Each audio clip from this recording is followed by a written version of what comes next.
नमस्कार, मैं हूं आपके साथ अंकिता पाल। ब्रेकिंग से बात करते हैं। लोकसभा चुनाव के लिए बीजेपी जल्द प्रत्याशियों का ऐलान करने जा रही है। आपको बताते चले कि प्रत्याशी चयन के लिए पार्टी ने 26 फरवरी को स्टेट पार्लियामेंट्री बोर्ड की बैठक बुलाई है। वहीं पार्टी के प्रदेश अध्यक्ष महेंद्र भट्ट ने बताया कि 26 फरवरी को स्टेट पार्लियामेंट्री बोर्ड की बैठक होगी और इसमें उत्तराखंड की 5 लोकसभा सीटों पर प्रत्याशियों के नामों पर विचार के साथ में पैनल तैयार किया जाएगा और प्रत्याशियों के नाम पर अंतिम मुहर केंद्रीय पार्लियामेंट्री बोर्ड लगाएगा।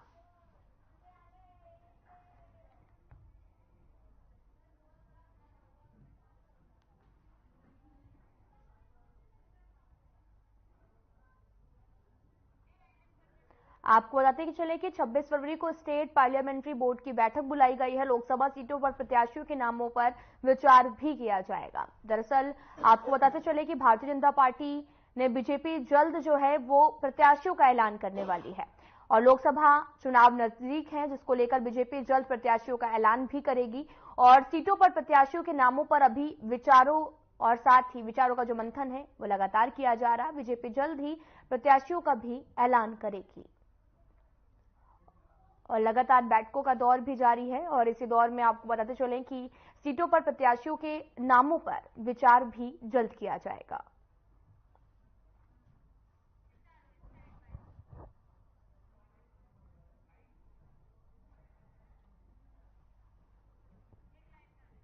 आपको बता दें कि सीटों पर प्रत्याशियों के नामों पर अब विचार भी किया जा रहा है, मंथन किया जा रहा है। बीजेपी जल्द ही प्रत्याशियों का ऐलान करेगी क्योंकि लोकसभा चुनाव को अब कुछ ही समय बचा हुआ है, जिसको लेकर लगातार बीजेपी जल्द प्रत्याशियों का ऐलान भी करने वाली है।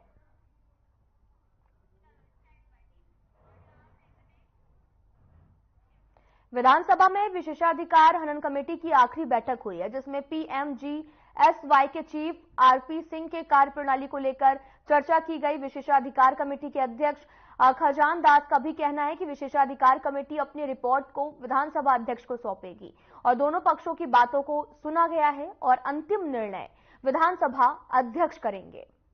और कांग्रेस पार्टी के विधायक प्रीतम सिंह ने भी ना के चीफ आरपी सिंह की कार्यप्रणाली को लेकर विधानसभा में सवाल उठाया था, जिसके बाद में विधानसभा अध्यक्ष ने एक कमेटी का गठन किया था।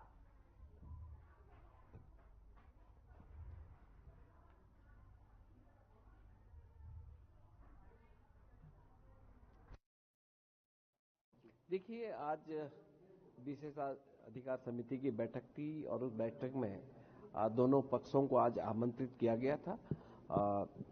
चीफ पीएमजीएसवाई और माननीय विधायक चक्राता श्रीमान प्रीतम सिंह जी को, और दोनों पक्षों को सुना गया और उसके बाद जो डिसीजन है वो सुरक्षित रखा गया। आने वाली जो तारीख होगी उसमें डिसीजन लिया जाएगा। फिर हम समिति अपनी रिपोर्ट माननीय अध्यक्ष जी को सौंपेगी और अध्यक्ष जी उसमें निर्णय लेंगे। यानी आज बैठक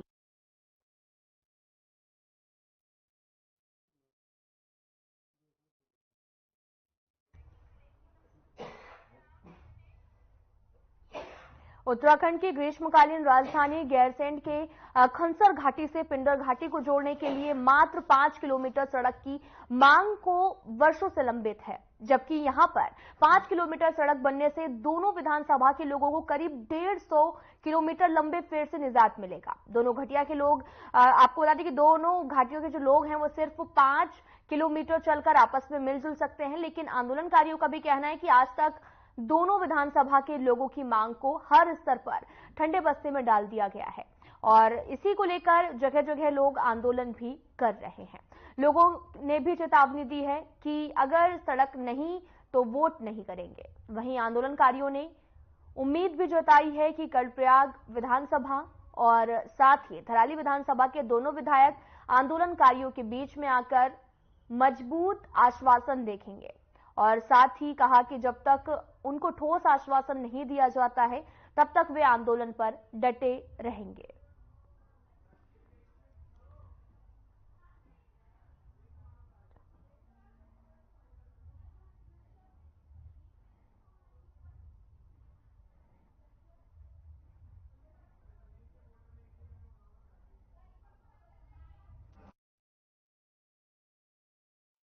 आज हमारे आंदोलन का 18वां दिवस है और अभी तक सरकार द्वारा हमारी मांगों पर विचार नहीं किया जा रहा है।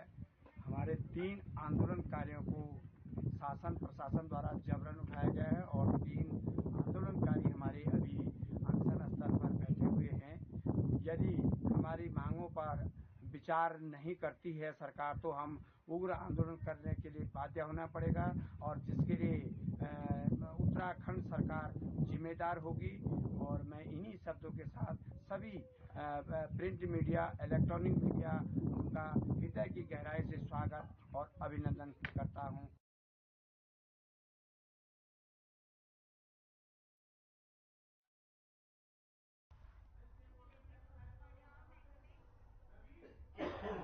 पिछले 4 दिनों से हो रही बर्फबारी के चलते बद्रीनाथ धाम में करीब 5 फीट से भी अधिक बर्फबारी की चादर जम चुकी है।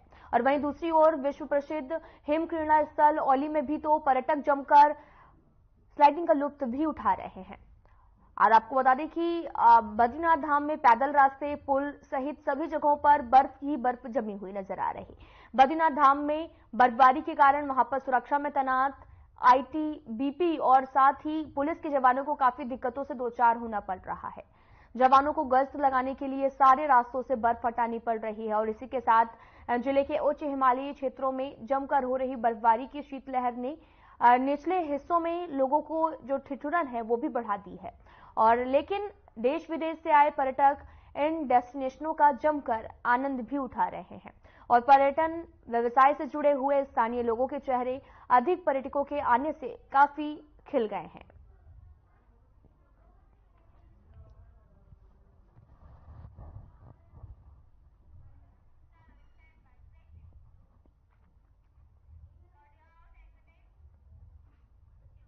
फिलहाल यहां रुकते हैं एक छोटे से ब्रेक के लिए।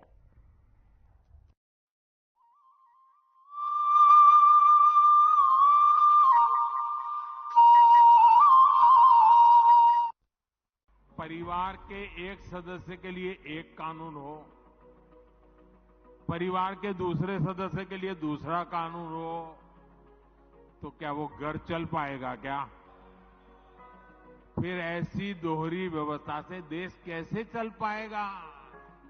हमें याद रखना है कि भारत के संविधान में भी नागरिकों के समान अधिकार की बात कही गई है। प्रधानमंत्री जी के मार्गदर्शन में उत्तराखंड के मुख्यमंत्री श्री पुष्कर सिंह धामी ने समान अधिकारों के संकल्प की सिद्धि में महत्वपूर्ण कदम बढ़ाकर एक नया इतिहास रच दिया है। आजादी के बाद देश का पहला समान नागरिक संहिता विधेयक उत्तराखंड विधानसभा में पारित हो गया है, जिसके साथ Uttarakhand uniform civil code bill pass करने वाला देश का पहला राज्य बन गया है। उत्तराखंड में एक ऐसे काम की शुरुआत हो रही है, एक ऐसा काम आगे बढ़ रहा है जिसकी प्रतीक्षा देश को लंबे समय से थी। इसमें जहां मैं अपने नेतृत्व का धन्यवाद करना चाहता हूं कि उन्होंने हमारा मार्गदर्शन किया, आदरणीय प्रधानमंत्री जी का, साथ ही साथ मैं उत्तराखंड की देवतुल्य जनता का भी मैं दिल से उनका आभार व्यक्त करना चाहता हूं, उनको प्रणाम करता हूं, नमन करता हूं। विधेयक में एक समान सामाजिक नियम लागू करके सभी भेदभाव और कुरीतियां समाप्त करने का प्रावधान है। विधेयक में सभी धर्म समुदायों में विवाह, तलाक, गुजारा भत्ता और विरासत के लिए एक ही कानून का प्रावधान है। समान नागरिक संहिता विधेयक लैंगिक समानता को बढ़ावा देने और सभी नागरिकों के लिए कानूनी प्रक्रिया को सरल और सुलभ बनाने में बेहद महत्वपूर्ण है। हर उत्तराखंड वासी को बराबरी का अधिकार दिलाने के लिए राज्य सरकार प्रतिबद्ध है। समान नागरिक, समान अधिकार।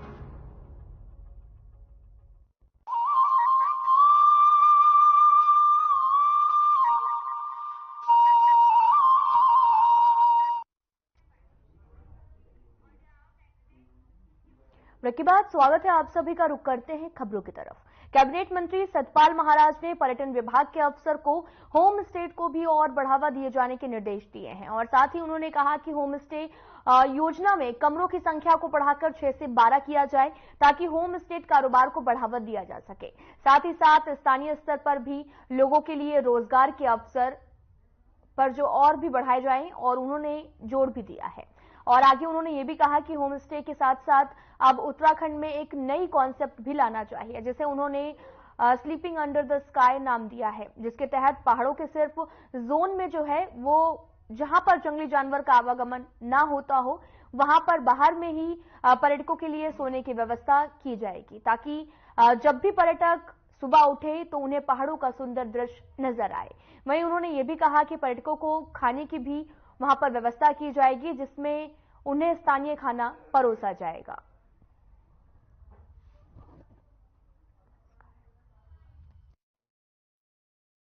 मैं चाहता हूं कि हमारे जो ग्रामीण जीवन के अंदर जो यात्री जाते हैं और होम स्टे का भी जो फायदा उठाते हैं, फिर भी वहां पर जो स्टार्स हैं उनको हम देख नहीं पाते हैं। खासकर हम शहरों में रहते हैं, शहरों में इतनी ज्यादा रोशनी होती है कि स्टार्स नजर नहीं आते हैं। तो हमारा ये अभियान है कि सी द स्टार्स, और उसके लिए हम लोग ये चाहते हैं कि एक सेफ जगह को चुन करके ग्रामीण जो लड़के हैं हमारे युवा मंगल दल हैं, वो एक बेड लगा दें और उसमें लोग सो करके रात्रि को स्टार्स भी देखें।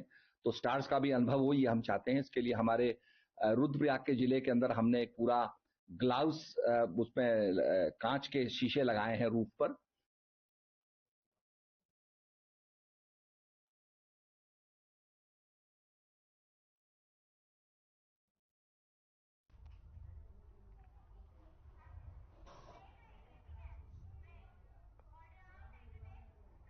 फिलहाल यहां रुकते हैं एक छोटे से ब्रेक के लिए।